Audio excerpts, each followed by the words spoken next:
ਸਤਿ ਸ਼੍ਰੀ ਅਕਾਲ। ਤੁਸੀਂ ਜੁੜੇ ਹੋਏ ਹੋ ਪੰਜਾਬੀ ਰੇਡੀਓ USA ਦੇ ਨਾਲ ਤੇ ਮੈਂ ਹਾਂ ਪ੍ਰਵੀਨ ਸ਼ਰਮਾ ਲੈ ਕੇ ਹਾਜ਼ਰ ਹਾਂ ਪ੍ਰੋਗਰਾਮ ਖਬਰ ਤੇ ਨਜ਼ਰ। ਅੱਜ ਦਿਨ ਸ਼ੁੱਕਰਵਾਰ 8 ਸਤੰਬਰ 2023 23 ਭਾਦੋਂ ਨਾਨਕ ਸ਼ਾਹੀ ਸੰਮਤ 555 ਖਬਰਾਂ ਤੇ ਚਰਚਾ ਕਰਨ ਲਈ ਜੁੜ ਚੁੱਕੇ ਨੇ ਮਿੰਟੂ ਗੁਰਸਰੀਗਾ ਜੀ। ਮਿੰਟੂ ਜੀ ਸਤਿ ਸ਼੍ਰੀ ਅਕਾਲ ਜੀ, ਸਵਾਗਤ ਹੈ ਜੀ ਪੰਜਾਬੀ ਰੇਡੀਓ USA ਤੇ। ਜੀ ਸ਼ੁਕਰੀਆ ਸਾਰਿਆਂ ਨੂੰ, ਸਤਿ ਸ੍ਰੀ ਅਕਾਲ ਜੀ। ਪੰਜਾਬੀ ਰੇਡੀਓ USA ਦੇ ਪ੍ਰੋਗਰਾਮ ਖਬਰ ਤੇ ਨਜ਼ਰ ਨੂੰ ਤੁਸੀਂ ਇਸ ਵੇਲੇ ਸੁਣ ਰਹੇ ਹੋ AM FM ਸਟੇਸ਼ਨਸ ਦੇ ਨਾਲ ਰੇਡੀਓ ਸੈਟ ਤੇ, ਨੈਟ ਤੇ, mobile app, social media platforms, Facebook, YouTube ਤੇ ਸੁਣ ਰਹੇ ਹੋ, ਦੇਖ ਰਹੇ ਹੋ। ਸਾਰੇ ਹੀ ਦਰਸ਼ਕਾਂ ਤੇ ਸਰੋਤਿਆਂ ਦਾ ਪ੍ਰੋਗਰਾਮ ਖਬਰ ਤੇ ਨਜ਼ਰ ਦੇ ਵਿੱਚ ਸਵਾਗਤ ਹੈ। ਸਪਾਂਸਰ ਕਰਦੇ ਨੇ ਖਾਲਸਾ ਇੰਸ਼ੋਰੈਂਸ ਏਜੰਸੀ ਵਾਲੇ, ਜਿਨ੍ਹਾਂ ਤੋਂ ਤੁਸੀਂ ਹਰ ਤਰੀਕੇ ਦੀ ਇੰਸ਼ੋਰੈਂਸ ਲੈ ਸਕਦੇ ਹੋ। ਇੰਸ਼ੋਰੈਂਸ ਬਾਰੇ ਪਤਾ ਕਰਨ ਦੇ ਲਈ ਇਹਨਾਂ ਦਾ ਨੰਬਰ ਹੈ 408 272 2500। ਇਹ ਪਿਛਲੇ 32 ਸਾਲ ਤੋਂ ਇੰਸ਼ੋਰੈਂਸ ਦੇ ਵਿੱਚ ਸ਼ਾਨਦਾਰ ਸੇਵਾਵਾਂ ਦੇ ਰਹੇ ਨੇ ਤੇ ਅਮਰੀਕਾ ਭਰ ਦੇ ਵਿੱਚ ਇੰਸ਼ੋਰੈਂਸ ਕਰਦੇ ਨੇ। ਅੱਜ ਹੀ ਡਾਇਲ ਕਰੋ 408 272 2500।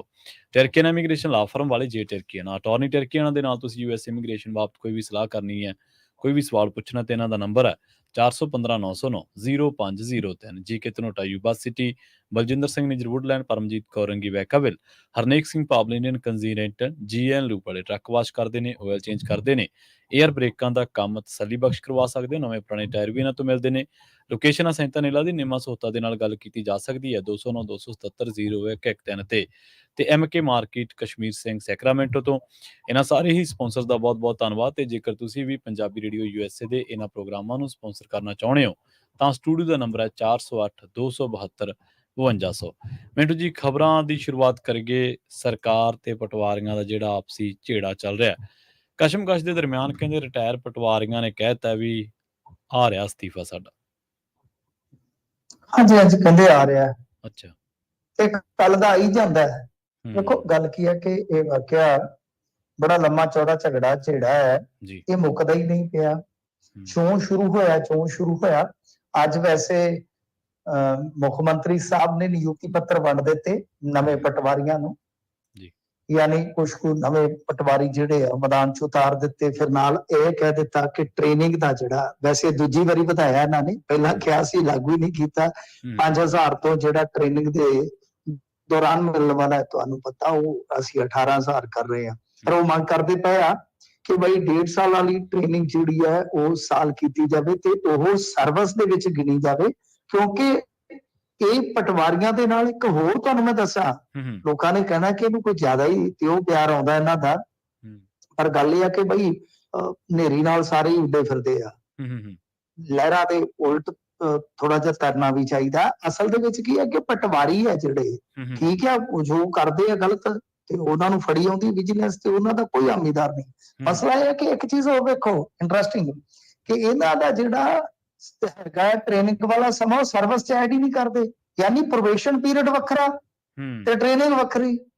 ਯਾਨੀ 1 ਸਾਲ ਉਹ ਟ੍ਰੇਨਿੰਗ ਤੇ ਰਹੂਗੇ, 3 ਸਾਲ ਪ੍ਰੋਬੇਸ਼ਨ ਪੀਰੀਅਡ ਤੇ। ਕਿੰਨਾ ਹੋ ਗਿਆ ਮਤਲਬ 4 ਸਾਲ ਤੇ ਦੂਸਰੀਆਂ ਦਾ ਸਾਰਿਆਂ ਦਾ 3 ਸਾਲ। ਚਲੋ ਨਵੇਂ ਭਰਤੀ ਕੀਤੇ ਨੇ ਜਿਹੜੇ ਇਹਨਾਂ ਨੇ, ਨਵੇਂ ਦੀ ਗੱਲ ਕਰ ਲਓ, ਚਲੋ ਪੁਰਾਣੇ ਛੱਡ ਦਿਓ। ਉਹ ਤੇ ਮੁੱਖ ਮੰਤਰੀ ਸਾਹਿਬ ਕਹਿੰਦੇ ਆ ਕਿ ਜੀ ਬਹੁਤੇ ਕਰਪਟ ਨੇ, ਹਾਂਜੀ ਹਾਂਜੀ, ਛੱਡ ਦਿਓ। ਨਵਿਆਂ ਦੀ ਗੱਲ ਕਰ ਲਓ ਕਿ ਉਹਨਾਂ ਨੂੰ ਸਾਲ ਤੁਸੀਂ ਕਾਹਤੋਂ ਸਰਵਿਸ ਚ ਗਿਣੋ ਨਾ। ਪ੍ਰੋਬੇਸ਼ਨ ਪੀਰੀਅਡ ਉਹਨਾਂ ਦਾ ਵੀ 3 ਬਰੋਬਰ ਕਰੋ ਯਾਰ, ਬਰੋਬਰਤਾ ਚਾਹੀਦੀ ਹੈ। ਸੋ ਗੱਲ ਇਹ ਆ ਕਿ ਕਈ ਗੁੰਝਲਾਂ ਨੇ। ਚਲੋ ਲੋਕ ਉਲਝ ਜਾਂਦੇ ਆ, ਪਰਸੈਪਸ਼ਨ ਦੀ ਗੇਮ ਆ, ਸਾਰੀ ਉਸ ਗੇਮ ਦੇ ਵਿੱਚ ਕਹਾਣੀ ਉਲਝ ਜਾਂਦੀ ਆ। ਤੇ ਗੱਲ ਇਹ ਆ ਕਿ ਭਾਈ ਜਿਹੜਾ ਕੁਛ ਇੱਥੇ ਹੁਣ ਚੱਲਦਾ ਪਿਆ, ਪਟਵਾਰੀਆਂ ਦਾ ਜਿਹੜਾ ਅਸਤੀਫੇ ਵਾਲਾ ਮਾਮਲਾ, ਇਹਨਾਂ ਨੇ ਰਿਟਾਇਰ ਪਟਵਾਰੀ ਰੱਖੇ ਸਨ ਤੇ ਉਹਨਾਂ ਦੇ ਇਹ ਅਸਤੀਫਿਆਂ ਦੀ ਖਬਰ ਆ ਗਈ ਕਿ ਉਹਨਾਂ ਨੇ ਅਸਤੀਫੇ ਦੇ ਦਿੱਤੇ 19 ਜਣਿਆਂ ਨੇ। ਹਾਲਾਂਕਿ ਇਹ ਪ੍ਰਸ਼ਾਸਨ ਨੇ ਨਕਾਰਿਆ ਤੇ ਉਹਨਾਂ ਨੇ ਅੱਜ ਏਮਸ ਜਿਹੜੀ ਐਸਮਾ ਲਾਈ ਹੈ, ਐਸਮਾ ਦੀਆਂ ਕਾਪੀਆਂ ਵੀ ਸਾਰੀਆਂ ਤੋਂ, ਮੈਂ ਕਿਹਾ ਕੋਈ ਗੱਲ ਨਹੀਂ, ਅਸਤੀਫੇ ਸਾਡੇ ਆ ਰਹੇ ਨੇ। ਹੁਣ ਇੱਕ ਚੀਜ਼ ਹੋਰ ਦੇਖੋ, 52 ਸਾਲ ਰਿਟਾਇਰਮੈਂਟ ਦੀ ਉਮਰ ਆ। ਇਹਨਾਂ ਨੇ ਅੰਮ੍ਰਿਤਸਰ ਦੇ ਵਿੱਚ ਵੀ ਕਿਹਾ ਕਿ ਰਿਟਾਇਰ ਜਿਹੜੇ ਹੋਏ ਨੇ ਉਹ ਦੁਬਾਰਾ ਅਸੀਂ ਭਰਤੀ ਕਰ ਲੈਂਦੇ ਹਾਂ। ਮਤਲਬ 60 ਤੋਂ 65 ਸਾਲ ਦੇ ਯਾਰ, 62 ਸਾਲ ਦੀ ਉਮਰ ਦੇ ਵਿੱਚ ਤੇ ਹਾਈ ਕੋਰਟ ਦਾ ਵੀ ਜੱਜ ਰਿਟਾਇਰ ਹੋ ਜਾਂਦਾ ਹੈ। 65 ਸਾਲ ਸੁਪਰੀਮ ਕੋਰਟ ਦੇ ਜੱਜ ਦੀ ਉਮਰ ਆ, ਬਰੋਬਰ ਕਰ ਦਿੱਤੇ ਰਿਟਾਇਰ ਪਟਵਾਰੀ। ਅੱਛਾ, ਜਿਹੜੇ ਰਿਟਾਇਰ ਹੋਇਆ ਉਹ ਦੁੱਧ ਦੇ ਧੋਤੇ ਸਨ, ਨਾਲੇ ਕਹਿੰਦੇ ਅਸੀਂ ਨਵੇਂ ਨੌਜਵਾਨਾਂ ਨੂੰ ਰੁਜ਼ਗਾਰ ਦੇਣਾ। ਗੱਲਾਂ ਪਤਾ ਨਹੀਂ ਕਿਹੋ ਜਿਹੀਆਂ ਹੋ ਰਹੀਆਂ ਨੇ, ਸਮਝ ਤੋਂ ਬਾਹਰੋਂ ਆ ਗੱਲ ਹੈ ਕਿ ਭਾਈ ਇੱਕ ਤੇ 65 ਸਾਲ ਏਜ ਕਰ ਦਿੱਤੀ, ਫਿਰ ਤੁਸੀਂ ਆਖਿਆ ਕਲਮ ਛੱਡੋਗੇ। ਅੱਜ ਵੀ ਇਹਨਾਂ ਨੇ ਦਬਕਾ ਮਾਰਿਆ, ਕਲਮ ਛੱਡੋਗੇ ਤੇ ਸਵਾਰੀ ਆਪਣੇ ਸਮਾਨ ਦੀ ਆਪ ਜ਼ਿੰਮੇਵਾਰ ਆ। ਜਦੋਂ ਨਵਿਆਂ ਨੂੰ ਰੁਜ਼ਗਾਰ ਦੇਣਾ ਤੇ ਫਿਰ ਰਿਟਾਇਰਮੈਂਟ ਵਾਲੇ ਤੁਸੀਂ ਕਾਹਤੋਂ ਬੁਲਾ ਰਹੇ ਜੇ? ਤੇ ਉਹਨਾਂ ਦਾ ਕਿਹੜਾ ਕਰੈਕਟਰ ਸਰਟੀਫਿਕੇਟ ਚੈੱਕ ਕਰਦੇ ਜੇ ਭਾਈ ਤੁਸੀਂ? ਠੀਕ ਹੈ ਨਾ। ਜੀ ਜੀ ਸੋ ਇਹ ਆ ਕਿ ਅੱਜ ਇੱਕ ਪੱਖ ਤੋਂ ਇਹਨਾਂ ਨੇ ਥੋੜਾ ਜਿਹਾ ਪਲੋਸਿਆ ਵੀ ਆ ਤੇ ਦੂਸਰੇ ਪੱਖ ਤੋਂ ਥੋੜਾ ਜਿਹਾ ਦਵਕਾਇਆ ਵੀ ਆ, ਪਰ ਉਹ ਜਿਹੜੇ ਪਟਵਾਰੀ ਸਰਕਲ ਆਪਣੇ ਜਿਹੜੇ ਵਾਧੂ ਛੱਡੀ ਬੈਠੇ ਆ, ਤੇ ਖਾਸ ਤੌਰ ਤੇ ਜਿਹੜੇ ਰਿਟਾਇਰ ਹੋਏ ਕੁਝ ਪਟਵਾਰੀ ਆ, ਉਹਨਾਂ ਬਾਰੇ ਖਬਰਾਂ ਜਿਹੜੀਆਂ ਆ ਰਹੀਆਂ ਨੇ, ਉਹਨਾਂ 'ਚ ਇਹ ਵੀ ਕਿਹਾ ਜਾ ਰਿਹਾ ਕਿ ਇਹ ਤੇ ਇੱਕ ਜ਼ਿਲ੍ਹੇ ਦਾ ਡਾਟਾ ਹੈ, ਗਿਣਤੀ ਕੁੱਲ ਮਿਲਾ ਕੇ ਉਹ ਤਾਂ 400-450 ਹੈਗਾ ਪਟਵਾਰੀ ਜਿਹੜਾ ਇਸ ਤਰ੍ਹਾਂ ਦਾ ਰਿਟਾਇਰ ਹੋਇਆ ਇਹਨਾਂ ਨੇ ਰੱਖਿਆ। ਇਹਨਾਂ ਦੇ ਵਿੱਚ ਉਹ ਦੱਸਦੇ ਆ ਕਿ 100-150 ਹੋ ਸਕਦਾ ਕਿ ਅਸਤੀਫਾ ਦੇ ਜਾਵੇ ਜੀ। ਤੇ ਮੈਨੂੰ ਜੀ ਅਗਲੀ ਖਬਰ ਦੇ ਵੱਲ ਵਧ ਕੇ ਆਪਾਂ ਗੱਲ ਕਰੀਏ, ਨਸ਼ੇ ਦੀ ਓਵਰਡੋਜ਼ ਕਰਕੇ ਜਿਹੜੀ ਬੀਬੀ ਦੀ ਮੌਤ ਹੋਈ ਹੈ, ਓਪੀਡੀ ਦੇ ਸਾਹਮਣੇ ਹੋਈ ਹੈ ਜੀ ਇਹਦੀ ਮੌਤ। ਨਸ਼ੇ ਦਾ ਤਾਂ ਬੁਰਾ ਹਾਲ ਹੈ ਜੀ, ਬੀਬੀਆਂ ਝੂਲਦੀਆਂ ਫਿਰਦੀਆਂ ਨੇ ਇੱਥੇ, ਆ ਦੇਖ ਲਓ ਮਹੀਨੇ 'ਚ 8-10 ਵੀਡੀਓ ਆ ਜਾਂਦੀਆਂ ਜੀ। ਕੋਈ ਜਿਵੇਂ ਅਮਰੀਕਾ ਦੇ ਵਿੱਚ ਜ਼ੋਂਬੀ ਸਾਨੂੰ ਉਦਾਂ ਹੀ ਇੱਥੇ ਵੀ ਉਹੀ ਹਾਲ ਆ, ਉਹ ਗੋਡਿਆਂ ਜਿਹੇ 'ਚ ਵਿੰਗ ਪੈ ਜਾਂਦਾ ਹੈ ਤੇ ਉਤੋਂ ਬਸ ਜਿਵੇਂ ਸਫੈਦਾ ਕਮਜ਼ੋਰ ਸਫੈਦਾ ਹਨੇਰੀ ਨਾਲ ਝੂਲਦਾ ਹੀ ਝੂਲੀ ਜਾਂਦੇ ਨੇ। ਬੀਬੀਆਂ ਦਾ ਵੀ ਕੰਮ ਇਹ ਹੋ ਗਿਆ, ਪਤਾ ਨਹੀਂ ਕੀ ਉਹ ਨਸ਼ਾ ਕਿੱਧਰ ਨੂੰ ਚੜਦਾ ਆ। ਤੇ ਦੂਜੀ ਗੱਲ ਇਹ ਕਿ ਜੇ ਉਹ ਵੀਡੀਓ ਕੋਈ ਨਾ ਆਵੇ ਤੇ ਬੀਬੀਆਂ ਤੋਲਦੀਆਂ ਨਜ਼ਰ ਆ ਜਾਂਦੀਆਂ ਨੇ ਕੰਡੇ ਤੇ ਰੱਖ ਕੇ, ਪਤਾ ਨਹੀਂ ਕੀ ਤੋਲਦੀਆਂ ਨੇ। ਖੈਰ ਇਹ ਸਾਰਾ ਕੁਛ ਆ, ਇਹ ਬਟਾਲੇ ਦੀ ਘਟਨਾ ਹੈ। ਇਹਦੇ ਵਿੱਚ ਹੋਇਆ ਕੀ ਆ ਕਿ ਇੱਕ ਔਰਤ ਸਵੇਰ ਨੂੰ ਓਪੀਡੀ ਦੇ ਅੱਗੇ ਮਰੀ ਪਈ ਸੀਗੀ, ਟੀਕਾ ਉਹਨੇ ਪੈਰ 'ਚ ਲਾਇਆ, ਸਿਰਿੰਜ ਕੋਲ ਪਈ ਹੈ, ਡਾਕਟਰ ਕਹਿੰਦੇ ਅੱਗੇ ਵੀ ਆਈ ਹੈ 1-2 ਮਰਤਬਾ ਇਲਾਜ ਵਾਸਤੇ, ਤੇ ਭਾਈ ਹੁਣ ਸਾਨੂੰ ਤੇ ਪਤਾ ਨਹੀਂ ਰਾਤ ਕਿਹੜੇ ਵੇਲੇ ਮਰ ਗਈ ਆ। ਹੁਣ ਵੇਖੋ ਕਮਾਲ ਦੀ ਗੱਲ ਹੈ ਕਿ ਪਹਿਲਾਂ ਵੀ ਇਲਾਜ ਵਾਸਤੇ ਆਈ ਆ ਤੇ ਇਲਾਜ ਪਤਾ ਨਹੀਂ ਕਿਹੋ ਜਿਹਾ ਹੋਇਆ, ਤੇ ਦੂਜੀ ਗੱਲ ਹੈ ਕਿ ਓਪੀਡੀ ਦੇ ਸਾਹਮਣੇ ਆ ਕੇ ਟੀਕਾ ਲਾਇਆ, ਉਹ ਪਹਿਲਾਂ ਵੀ ਆਉਂਦੀ ਹੋਣੀ ਉੱਥੇ। ਆ ਸਾਰਾ ਕੁਝ ਜਿਹੜਾ ਚੱਲਦਾ ਪਿਆ ਨਸ਼ੇ ਦਾ ਤੇ ਪੁੱਛੋ ਕੋਈ ਨਾ, ਇਹ ਤੇ ਸਾਰਾ ਜਿਹੜਾ ਜਿੱਦਾਂ ਕਹ ਲਈਏ ਨਾ ਆਲਮ ਹੀ ਹੋਣੇ ਇਸ ਬਿਮਾਰੀ ਤੋਂ ਤਰਸਦੇ ਆ ਕਿਤੇ ਨਾ ਕਿਤੇ, ਤੇ ਸਾਡਾ ਪੰਜਾਬ ਜਿਹੜਾ ਉਹ ਤੇ ਜ਼ਿਆਦਾ ਹੀ ਕੁਝ ਹੋ ਰਿਹਾ। ਖਾਸ ਤੌਰ ਤੇ ਜੇ ਤੁਸੀਂ ਵੇਖੋਗੇ ਤੇ ਇੱਕ ਅੱਜ ਮੁੰਡਾ ਜਾ ਕੇ ਰਾਜ ਭਵਨ ਦੇ ਅੱਗੇ ਬਹਿ ਗਿਆ, ਉਹਨੇ ਕਿਹਾ ਨਾ ਮੰਤਰੀ ਸੁਣਦਾ ਨਾ ਮੈਨੂੰ ਸੁਣਦਾ, ਸਾਡੀ ਰਾਜਪਾਲ ਤੂੰ ਨਹੀਂ ਸੁਣ ਲਾ, ਬਾਹਰ ਨਿਕਲ ਕੇ ਮਾਰੇ ਗਏ, ਅਸੀਂ ਮਾਰੇ ਗਏ, ਲੁੱਟੇ ਗਏ, ਤਬਾਹ ਹੋ ਗਏ। ਤੇ ਉਹ ਕਹਿੰਦੇ ਬਦਲਾਅ ਵਾਲੀ ਤਾਂ ਗੱਲ ਹੀ ਨਹੀਂ ਸੁਣਦੇ, ਹੁਣ ਚੁੱਕ ਕੇ ਲੈ ਗਏ ਨੇ ਚੰਡੀਗੜ੍ਹ ਪੁਲਿਸ ਵਾਲੇ, ਕਰੀਏ ਕੀ ਹੁਣ ਦੱਸੋ। ਫਿਰ ਹੋਰ ਇੱਕ ਡੀਐਸਪੀ ਨੇ ਖਤ ਲਿਖ ਦਿੱਤਾ ਆਪਦੇ ਅਧਿਕਾਰੀਆਂ ਨੂੰ, ਉਹਨੇ ਆਖਿਆ ਆ ਜਿਹੜਾ ਇੱਕ ਐਸਐਚਓ ਇਹਦੇ ਕੋਲ ਤੇ ਦਾਗੀ ਪੁਲਿਸ ਕਰਮਚਾਰੀਆਂ ਦੀ ਭਰਮਾਰ ਆ, ਕਿਤੇ ਲੈ ਕੇ ਬਹਿ ਜਾਏਗਾ, ਇਹਨੂੰ ਬਦਲੋ ਇੱਥੋਂ, ਕਿਤੇ ਤਸਕਰਾਂ ਨਾਲ ਗੈਂਗਸਟਰਾਂ ਨਾਲ ਇਹਨਾਂ ਦੇ ਹੱਥ ਰਲੇ ਆ, ਦੱਸੋ ਕੀ ਕਰੀਏ। ਤਦ ਨਹੀਂ ਇੱਥੇ ਤਾਂ ਨਹੀਂ ਹੋਣੀ ਚੁੱਕ ਪਈ ਹਜ਼ੂਰ, ਬੁਰਾ ਹਾਲ ਆ। ਸੋ ਇਹ ਬੀਬੀ ਮਰ ਗਈ ਆ, ਟੀਕੇ ਟੂਕੇ ਲਾਉਂਦੀ ਸੀ ਤੇ ਓਵਰਡੋਜ਼ ਨਾਲ, ਮੈਂ ਤੁਹਾਨੂੰ ਦੱਸਾਂ ਜਿੰਨੀ ਕੁ ਮੈਂ 15-20 ਦਿਨ ਦੀ ਕਹਾਣੀ ਦੱਸਾਂ ਤਾਂ ਤੀਜੀ ਚੌਥੀ ਬੀਬੀਆਂ ਦੀ ਮੌਤ ਆ ਓਵਰਡੋਜ਼ ਦੇ ਨਾਲ, ਇੱਕ ਹੋਰ ਵੀ ਮਰੀ ਆ ਜੀ। ਸੋ ਇਸ ਕਰਕੇ ਕਹਾਣੀ ਜਿਹੜੀ ਹੈ ਸਿੰਥੈਟਿਕ ਡਰੱਗ ਵਾਲੀ ਤੇ ਪੁੱਛੋ ਹੀ ਕੋਨਾ। ਤੇ ਮੈਨੂੰ ਜੀ ਐਕਸਾਈਜ਼ ਵਿਭਾਗ ਨੇ ਰੇਡ ਕੀਤੀ ਹੈ ਜੀ ਡਿਸਟਿਲਰੀ ਦੇ ਵਿੱਚ। ਹਾਂਜੀ, ਇਹਨੂੰ ਡਿਸਟਿਲਰੀ ਕਹਿ ਲਓ ਜਾਂ ਕੁਝ ਹੋਰ ਕਹਿ ਲਓ, ਐਕਸਾਈਜ਼ ਕਮਿਸ਼ਨਰ ਦੀ ਇਹ ਰੇਡ ਹੋਈ ਆ। ਇਹ ਜਿਹੜੀ ਰੇਡ ਹੋਈ ਆ ਐਕਸਾਈਜ਼ ਕਮਿਸ਼ਨਰ ਨੇ ਰੇਡ ਮਾਰੀ ਹੈ, ਤਾਂ ਤੁਸੀਂ ਸਮਝ ਸਕਦੇ ਹੋ ਕਿ ਬਹੁਤ ਵੱਡੀ ਰੇਡ ਹੋਏਗੀ। ਮਸਲਾ ਹੋਰ ਹੈ, ਮਸਲਾ ਇਹ ਹੈ ਡਿਸਟਿਲਰੀ ਤੇ ਡਾਇਰੈਕਟ ਨਹੀਂ ਰੇਡ ਵੱਜੀ। ਹੁਣ ਕਹਾਣੀ ਥੋੜੀ ਜੀ ਜਿਹੜੀ ਉਹਦੇ 'ਚ ਟਵਿਸਟ ਆਉਂਦਾ ਪਿਆ, ਜੋ ਪ੍ਰੈਸ ਨੋਟ ਸਰਕਾਰੀ ਆ ਉਹਦੇ 'ਚ ਕੁਝ ਹੋ ਰਿਹਾ, ਪਰ ਜਿਹੜੀ ਰਿਪੋਰਟਿੰਗ ਹੋਈ ਹੈ ਉਹ ਕੁਝ ਹੋਰ ਕਹਿ ਰਹੀ ਆ ਕਿ ਬਈ ਇਹ ਨਾ ਜਿਹੜੀ ਉੱਥੇ ਖਾਸਾ ਡਿਸਟਿਲਰੀ ਫੈਕਟਰੀ ਆ ਤੇ ਇਹਦੇ ਤੇ ਛਾਪਾ ਵੱਜਿਆ। ਫੈਕਟਰੀ ਦੀ ਆੜ ਦੇ ਵਿੱਚ ਕਹਿੰਦੇ ਕਿ ਕਰਮਚਾਰੀ ਹੀ ਗੈਂਗ ਬਣਾ ਕੇ ਤੇ ਸ਼ਰਾਬ ਦੀ ਕਾਲਾਬਾਜ਼ਾਰੀ ਕਰ ਰਹੇ ਸਨ।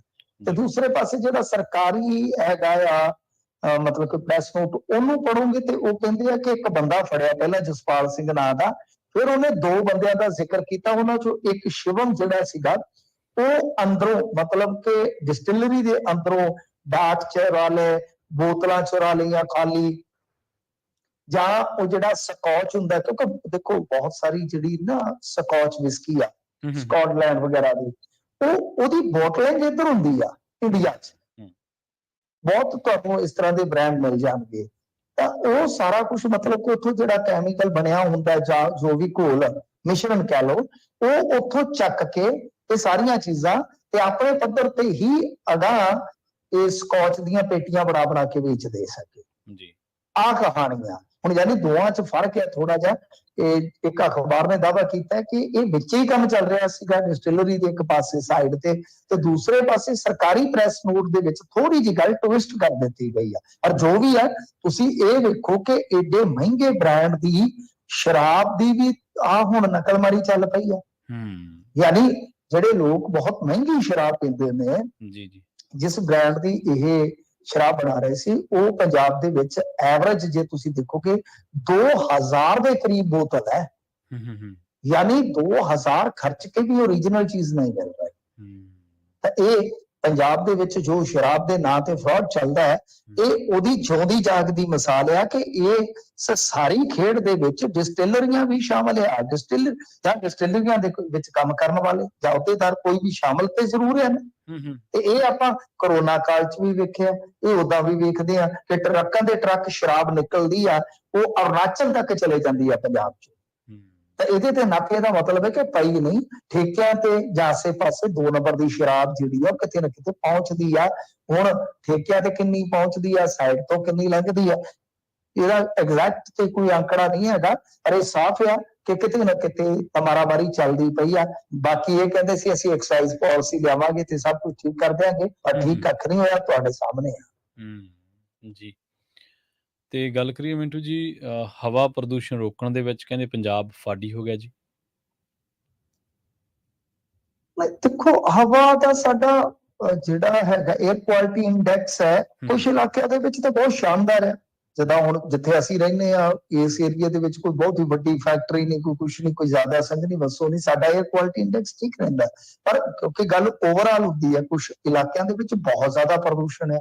ਫਰਜ਼ ਕਰੋ ਲੁਧਿਆਣਾ, ਮੰਡੀ ਗੋਬਿੰਦਗੜ੍ਹ ਹੈ, ਪਟਿਆਲਾ, ਇਹਨਾਂ ਸ਼ਹਿਰਾਂ ਦੇ ਵਿੱਚ ਬਹੁਤ ਜ਼ਿਆਦਾ ਹੈ। ਤਾਂ ਜਦੋਂ ਓਵਰਆਲ ਅੰਕੜਾ ਨਿਕਲੇਗਾ, ਉਹ ਤੇ ਤੁਹਾਨੂੰ ਪਤਾ ਹੀ ਹੈ ਨਾ, ਫਿਰ ਸਾਰੇ ਦਾ ਹੀ ਕੱਢਣਾ ਪਏਗਾ। ਇਹਦੇ ਚ ਕੀ ਹੈ, ਇੱਕ ਤੁਹਾਨੂੰ ਹੋਰ ਰਿਪੋਰਟ ਦੱਸ ਦੇਣਾ ਜਿਹੜੀ ਕੁਝ ਦਿਨ ਪਹਿਲਾਂ ਆਈ ਸੀ ਕਿ ਪੰਜਾਬ ਤੇ ਹਰਿਆਣੇ ਦੇ ਵਿੱਚ ਖਰਾਬ ਹਵਾ ਦੇ ਚੱਲਦਿਆਂ ਉਮਰ ਘਟ ਰਹੀ ਹੈ। ਜਿਹੜੀ ਕੌਮੀ ਉਮਰ ਦੇ ਮੁਕਾਬਲੇ ਜੋ ਘਟ ਰਹੀ ਆ, ਯਾਨੀ 에ਅਰ ਪੋਲਿਊਸ਼ਨ ਕਰਕੇ ਜਿਹੜੀ ਐਵਰੇਜ ਉਮਰ ਘਟ ਰਹੀ ਹੈ, ਉਹਦੇ ਤੋਂ ਕਿਤੇ ਜ਼ਿਆਦਾ ਹੈਗੀ ਆ। ਸੋ ਇਸ ਕਰਕੇ ਇਹ ਜਿਹੜੀ ਹਵਾ ਗੁਣਵੱਤਾ ਹੈ, ਇਹਦੇ ਸੁਧਾਰਨ ਦੇ ਵਿੱਚ ਪੰਜਾਬ ਦਾ ਕਹਿੰਦੇ ਕਿ ਇੱਕ ਵੀ ਸ਼ਹਿਰ ਜਿਹੜਾ ਉਹ ਟੌਪ 10 ਦੇ ਵਿੱਚ ਸ਼ਾਮਲ ਹੀ ਨਹੀਂ ਹੋਇਆ। ਇੰਦੌਰ ਅਵਲ ਆ ਤੇ ਹਿਮਾਚਲ ਨੇ ਟੌਪ 3 ਦੇ ਵਿੱਚ ਜਗ੍ਹਾ ਬਣਾਈ ਆ। ਮਤਲਬ ਸਾਫ਼ ਆ ਕਿ ਜੋ ਸਾਡਾ 에ਅਰ ਕੁਆਲਿਟੀ ਇੰਡੈਕਸ ਜਿਹੜਾ ਹੈ ਉਹ ਖਰਾਬ ਆ ਓਵਰਆਲ। ਮਤਲਬ ਮੈਂ ਤੁਹਾਨੂੰ ਦੱਸਿਆ ਕਿ ਕੁਝ ਇਲਾਕਿਆਂ 'ਚ ਤੁਸੀਂ ਜਾਓਗੇ ਤਾਂ ਤੁਹਾਨੂੰ ਲੱਗੇਗਾ ਨਹੀਂ ਯਾਰ ਬਹੁਤ ਸ਼ੁੱਧ ਹੈ, ਬਟ ਜਦੋਂ ਕੁਝ ਇਲਾਕਿਆਂ 'ਚ ਜਾਓਗੇ, ਸ਼ਹਿਰਾਂ ਦੇ ਨੇੜੇ ਜਾਓਗੇ, ਬਹੁਤ ਖਰਾਬ ਹੈ। ਤਾਂ ਜੇ ਅਲਟੀਮੇਟਲੀ ਦੇਖੋਗੇ ਤਾਂ ਅਸੀਂ ਇੱਕ ਤਰ੍ਹਾਂ ਨਾਲ ਕਾਫੀ ਗੰਭੀਰ ਸਥਿਤੀ 'ਚ ਆ। ਤਾਂ ਜਿਹੜਾ ਹੁਣ ਸੁਧਾਰ ਹੋਣਾ, ਸੁਧਾਰ ਦੇ ਮਾਮਲੇ ਦੇ ਵਿੱਚ ਇੱਕ ਇਹਨਾਂ ਦਾ ਜਿਹੜਾ ਹੁਣ ਸਵੱਛ ਹਵਾ ਸਰਵੇਖਣ ਆਇਆ, ਇਹ ਸਰਕਾਰੀ ਹੈ, ਤਾਂ ਇਹਦੇ 'ਚ ਇੰਦੌਰ ਤੇ ਤੁਹਾਨੂੰ ਪਤਾ ਨਾ ਸਫਾਈ ਬੰਨੀ, ਉਹ ਵੀ ਵੈਸੇ ਅਵਲ ਹੈ। ਤਾਂ ਜਿਹੜੇ ਸੁਧਾਰ ਨੇ, ਸੁਧਾਰਾਤਮਕ ਪੱਖੋਂ ਵੀ ਦੇਖੀਏ, ਜਿੰਨੇ ਸੁਧਾਰ ਕਰਨੇ ਚਾਹੀਦੇ, ਯਤਨ ਕਰਨੇ ਚਾਹੀਦੇ, ਤੇ ਉਹਨਾਂ ਦੇ ਵਿੱਚ ਵੀ ਅਸੀਂ ਕਿਤੇ ਨਾ ਕਿਤੇ ਫਸਾਡੀ ਸਾਬਤ ਹੋ ਰਿਹਾ। ਮਤਲਬ ਕਿ ਸਾਡਾ ਇੱਕ ਵੀ ਸ਼ਹਿਰ ਜਿਹੜਾ ਟੌਪ 10 ਦੇ ਵਿੱਚ ਸ਼ਾਮਲ ਨਹੀਂ ਹੋ ਸਕਿਆ। ਸੋ ਇਹਦੇ ਤੇ ਕੰਮ ਕਰਨ ਦੀ ਲੋੜ ਆ, ਇਹਦੇ ਤੇ ਲੋਕਾਂ ਨੂੰ ਵੀ ਜਾਗਰਤ ਕਰਨ ਦੀ ਲੋੜ ਆ।